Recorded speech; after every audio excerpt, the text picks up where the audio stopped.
नमस्कार मित्रों, जय माता दी। स्वागत है आप सभी का हमारे YouTube चैनल में। तो तुला राशि वालों, चाहे जान चली जाए लेकिन दशहरे के पावन दिन पर यह 3 काम भूल कर भी मत करना, वरना इन कामों को करने का परिणाम आपको बहुत बुरा भुगतना पड़ेगा। और गौरतलब बात तो यह है कि जाने अनजाने में कई लोग ये गलतियां बार बार दोहरा रहे हैं, जिनके कारण उन्हें अपने अच्छे कर्मों का फल भी नहीं मिल पा रहा। यानी उनके पुण्य भी समाप्त होते जा रहे हैं और पाप कर्म बढ़ते जा रहे हैं, जिसका नतीजा क्या निकलता है? जीवन दुर्भाग्यशाली बन जाता है, नसीब कभी नहीं चमकता। लेकिन आज की वीडियो में हम आपको बताएंगे उन खास गलतियों के बारे में। और एक बात ध्यान रखिएगा, जीवन में जो आपकी गलती बताए उससे अपना परम मित्र मानना चाहिए, क्योंकि इस दुनिया में खामियां बताने वाले बहुत कम होते हैं। इसी बात पर वीडियो को सच्चे मन से लाइक करें, कमेंट बॉक्स में जय श्री राम का जयकारा विजयादशमी के दिन जरूर लगाएं, आपके सारे बिगड़े काम बनेंगे। तो बिना देर करें ये वीडियो की शुरुआत करते हैं। सबसे पहले नंबर पर जो काम आपको नहीं करना है वो है दोस्त, किसी का भी बुरा न सोचे और न ही बुरा करे। विजयादशमी का जो दिन है बुराई पर अच्छाई का प्रतीक है। हमें अपने अंदर की बुराइयों को भी समाप्त करना है। हम रावण का पुतला इस दिन क्यों जलाते हैं? वास्तविकता में इसके पीछे बहुत बड़ा कारण है। हम लोगों को ये बताना चाहते हैं कि इस दिन बुराई पर अच्छाई की जीत हुई थी। ऐसे में ही हमारे इंद्रियां जो होती है, जो किसी का गलत सोचती है, किसी का गलत करती है, मन में किसी के प्रति गलत विचार लाती है, तो इन्हें भी रावण समझकर हमें इनका अंत इस विजयादशमी के दिन कर देना है। आगे आपके हाथों ऐसी कोई गलती ना हो, इसका आपको ध्यान रखना है, क्योंकि लाख गायों की भीड़ में भी बछड़ा अपनी माँ को पहचान ही लेता है और उसके पीछे पीछे चलता रहता है। उसी प्रकार से हमारे कर्म होते हैं। लाखों करोड़ों मनुष्यों की भीड़ में भी हमारे कर्म हमें पहचान ही लेते हैं और हमारे पीछे पीछे चलते रहते हैं। अगर आपने अच्छे कर्म किए हैं तो आपके कर्म आपको अच्छे फल देंगे, लेकिन अगर आपने बुरे कर्म किए हैं तो कर्मों के आधार पर आपको पूरा परिणाम भुगतना पड़ेगा।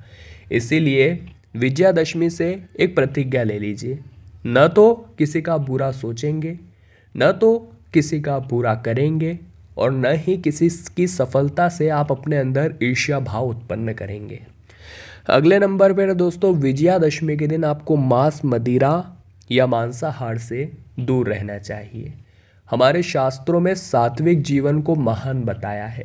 जो इंसान सात्विक होता है, भगवान के साथ उसका कनेक्शन बहुत जल्दी बैठ जाता है। यानी जो उसके दिल की बातें हैं वो बहुत इजीली भगवान के समक्ष वो रख देता है। ये बहुत बढ़िया बात है। मतलब हम भगवान से तभी जुड़ पाएंगे जब हम एक सात्विक जीवन जी रहे हो। लेकिन बहुत सारे मूर्ख लोग ऐसे होते हैं जो नवरात्रि के 9 दिनों को भी नहीं छोड़ते, और इन 9 दिनों में भी वे मांसाहार का, मांस मदिरा का सेवन करते हैं। इसीलिए जीवन में कभी वे आगे नहीं बढ़ पाते। आप अगले साल उन्हें देखेंगे वही स्थल पर वे रहेंगे, उसके अगले साल आप देखेंगे वही स्थिति में वे रहेंगे। अगर जीवन में आगे बढ़ना है तो कुछ गलत कामों को छोड़ना है, इतना आप अपने दिमाग में बिठा लीजिए। बहुत सारे लोग ऐसे भी होते हैं जो कुछ दिन के लिए ये चीज़ें छोड़ देते हैं। जैसे कि मंगलवार आया तो मंगलवार को नहीं करना, शनिवार आया तो शनिवार को नहीं करना, बाकी हफ्ते के 5 दिन वे खा रहे हैं। ऐसा कहकर वो अपने धर्म के साथ ही खिलवाड़ कर रहे हैं। ऐसे लोग सबसे बड़े ढोंगी होते हैं। या तो आप पूरी तरह से उसे ना कर दीजिए, या तो आप अपने बारे में खुद विचार कीजिए। अगले नंबर पर जो गलती है दोस्तों, वो है किसी भी बड़े बुजुर्ग का या घर या बाहर की स्त्री का अपमान भूल कर भी ना करें। देखिए, घर के बड़े बुजुर्ग कभी कभी अपनी चलाते हैं, वो अपने अनुसार स्थितियों को मोड़ना चाहते हैं, लेकिन हम ठहरे आज के ज़माने के। अब ये बात हमें खटक जाती है, उनकी ये बात हमें पसंद नहीं आती। तो बदले में क्या होता है, आप उन्हें खरी खोटी सुना देते हैं, आप उनके ऊपर चिल्ला देते हैं, क्योंकि वो ठहरे बुजुर्ग आपका कुछ बिगाड़ने तो नहीं वाले। लेकिन आपका मन का जो ईगो है, गुस्सा है, वो सारा उन पर निकल जाता है। आप एक बात भूल जाते हैं, जब आपका जन्म भी नहीं हुआ था तब भी वे थे, और तब भी वे ज़िंदगी जी रहे थे, परेशानियों से लड़ रहे थे। तो अगर आज आपके जीवन में परेशानियां हैं तो उस परेशानी को तो वो बहुत पहले भुगत चुके हैं।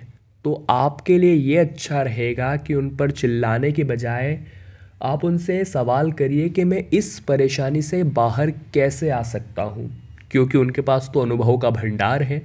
उनके आशीर्वाद कर डाले आप ज़िंदगी में महान सुख हासिल कर सकते हैं। लेकिन बहुत सारे मूर्ख लोग होते हैं जो घर के बड़े बुजुर्गों को बोझ समझते हैं। खास तौर पर घर की महिलाओं को गुस्सा निकालने का साधन समझते हैं। जब भी चिड़चिड़े दिमाग से वे घर आते हैं तो सारा गुस्सा अपनी धर्मपत्नी पर निकाल देते हैं, घर की स्त्रियों पर निकाल देते हैं। ऐसे लोगों के घर में कभी भी माता लक्ष्मी का निवास नहीं होता, क्योंकि यत्र नारी पूज्यन्ते तत्र देवता रमन्ते। जहाँ पर नारी की पूजा की जाती है, नारी को सम्मान दिया जाता है, देवता वहीं पर आते हैं।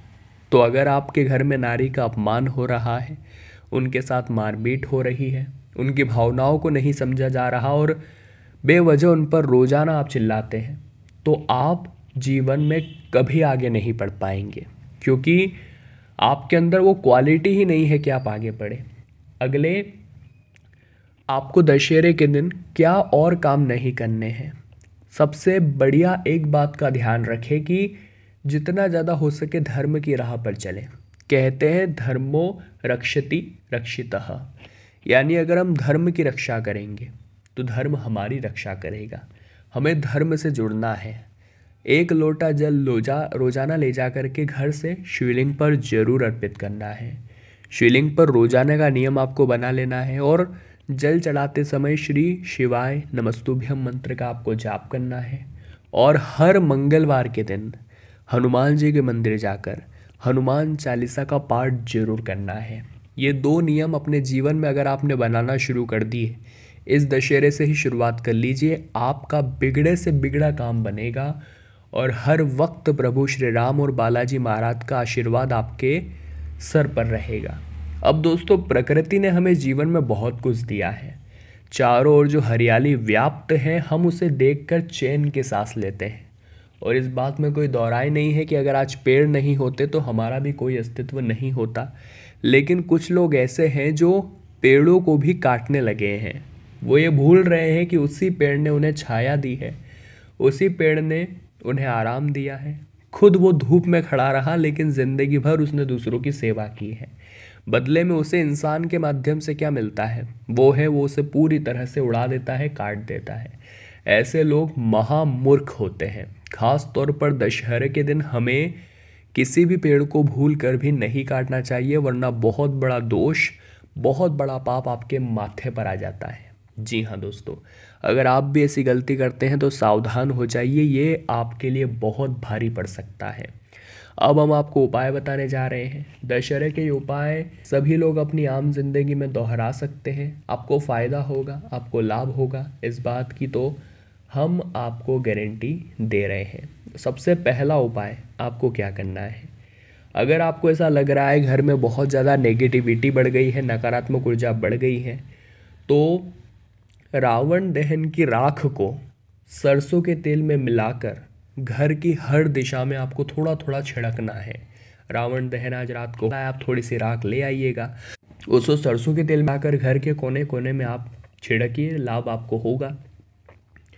इसी के साथ जो घर का ईशान कोण होता है, उत्तरी पूर्वी कोना, विजयादशमी के पावन पर्व पर घर के ईशान कोण यानी उत्तर पूर्व दिशा में रोली या कुमकुम या लाल रंग के फूलों से रंगोली या अष्टकमल की आकृति आपको बनानी है। कहते हैं ऐसा करने से माँ लक्ष्मी प्रसन्न होती है और घर में सुख समृद्धि का आगमन शीघ्र ही होने लगता है। इसी के साथ में दोस्तों, विजयादशमी के दिन शस्त्र पूजन करने का भी विधान है, मान्यता है। अगर आप शस्त्र पूजन करते हैं तो आपके शत्रुओं पर विजय बहुत सुनिश्चित आपकी हो जाती है। ये बहुत बढ़िया बात है। इसी के साथ आपने शमी का वृक्ष तो देखा ही होगा। विजयादशमी के दिन यानी दशहरे के दिन शमी के वृक्ष के नीचे जो इंसान दीपक जलाता है, उसका भी बिगड़े से बिगड़ा काम बन जाता है। तो तुला राशि वालों, आज की वीडियो में हमने बात की चाहे मर जाना, लेकिन दशहरे के दिन या तीन काम मत करना। हम आशा करते हैं आपको वीडियो पसंद आई होगी, इसलिए लाइक आप ज़रूर करेंगे, कमेंट बॉक्स में जय माता दी लिखेंगे और हमारे चैनल को सब्सक्राइब करके बेल आइकन को प्रेस कर लें। अभी के लिए आप सभी को बहुत बहुत धन्यवाद।